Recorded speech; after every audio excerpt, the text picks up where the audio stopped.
Magandang Lunes na umaga po sa inyong lahat mga kabayan. Happy holidays po sa lahat. Ngayon po ay pinagdiriwang natin ang kaarawan ng mga bayani, National Heroes Day. Dito sa atin, August 28, 2023 mga kabayan. Narito po tayo sa National Highway, particular nasa Calamba po tayo, Calamba, Laguna, lungsod ng Calamba. At i-update po natin itong ongoing na construction ng SLEX TR4. At after po ng mahigit 4 na buwan, ay binalikan po natin itong dito nga po yung magdurugtong sa SLEX TR3 at yung ongoing nga po na construction ng SLEX TR4. Dito po tayo kakaliwa tulad ng dati, sa may Yakult. Excuse me po. Yan, nakita niyo yung overpass na yan.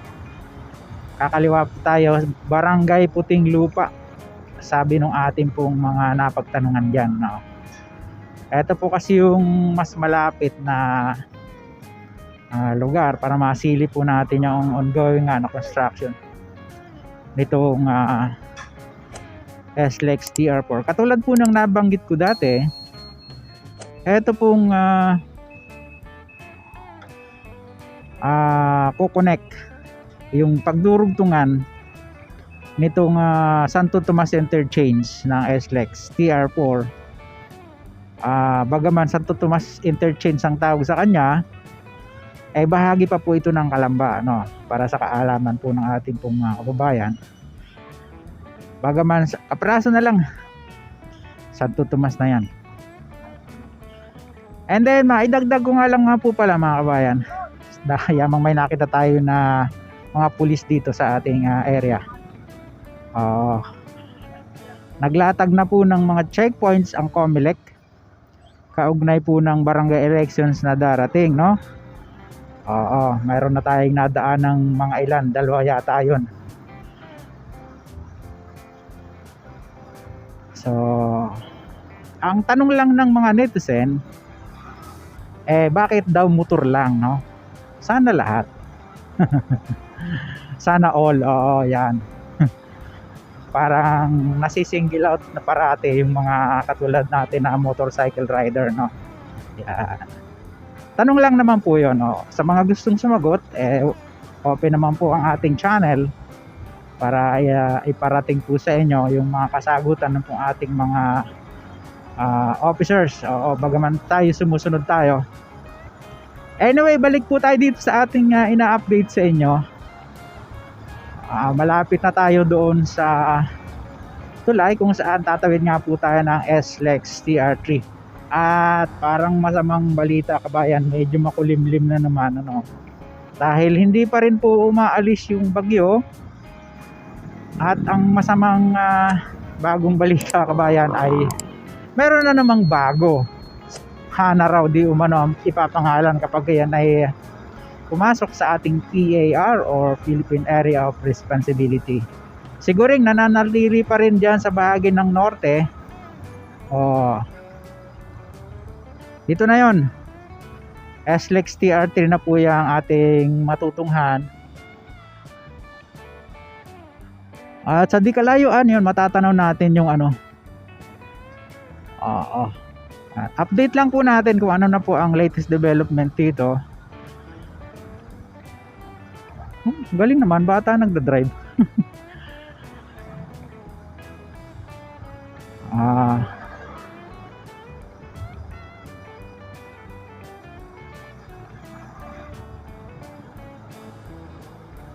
Kaya pa naman siguro ng drone natin. Silipin lang natin kung kaya. Hindi pa naman gaanong malakas ang hangin. At sana wag munang uulan, Yun. Slow down. Dito na po yun. Dito sa may nakalagay na ito.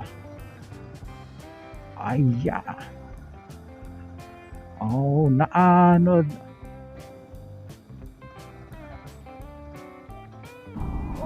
Okay, magandang araw po sa inyo lahat mga kabayan. Narito po tayo ngayon sa Calamba area. At ito pong kinalalagyan natin, napakababa po nito dati, ngayon ang taas na. At nakita nyo naman yung ating aerial shot kanina. Hindi na po natin masyadong kasi masama ang panahon, may bagyo pa rin. Ito po ang Santo Tomas Interchange mga kabayan. And then ito po ang alignment nito, papunta po ito ng Macban.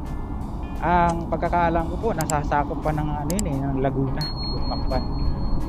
Tapos ang sukat po nito magmula dito sa SLEX TR3 hanggang doon sa Macban, 11.32 kilometers yung length niya, no? So from dito sa isang kukonek dito po sa SLEX TR3 hanggang doon sa Macban, medyo malayo-layo pa pala. At ang kagandahan niyan mga kabayan, napakaganda po nung view ng inyong madadaanan dito pagka yan po natapos na, no? Diyan po yan babaybay sa paanan ng Makiling hanggang doon sa interchange ng Macban. At susubukan din po nating puntahan yung pong alignment niya, isang bahagi dyan po sa bandang Santo Tomas na So stay tuned mga kabayan at babiyahin na tayo. At yun na nga po, bago po tayo tuloy magpaalam pansamantala, nais ko lamang pong magpasalamat doon sa guard na ating pong pinagpaalaman diyan sa area, At nakita nyo naman kanina yung ating aerial shot. Medyo masama pa lang talaga ang panahon dahil may bagyo pa, kagaya nga po ng nabanggit ko sa inyo kanina.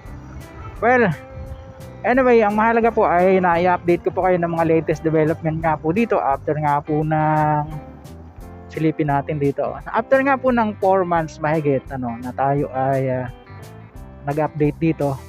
Ang taas na ng tambak. Lamang hindi pa po siya nasisementohan, Wala pa. Puro tambak pa lang. Sa kasama ang balad, sa sobrang lakas ng ulan kagabi, inanod po yung mga lupa. So, ayun. Hanggang dyan na lang po muna yung pong ating update dito nga sa SLEX TR4 Santo Tomas Interchange. Papunta po yan ng Lucena, more or less 66 kilometers po ang length niyan hanggang Lucena City, Hanggang dito na lang po muna. Ito po muli si Kabayang Alex. So sa mga ngayon napagawi sa ating maliit na YouTube channel, don't forget to like and subscribe sa ating pong vlog. Malaking tulong po yan.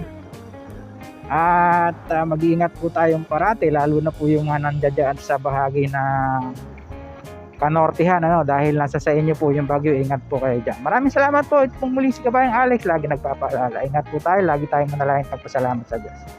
See you po in my next vlog, God willing. Salamat.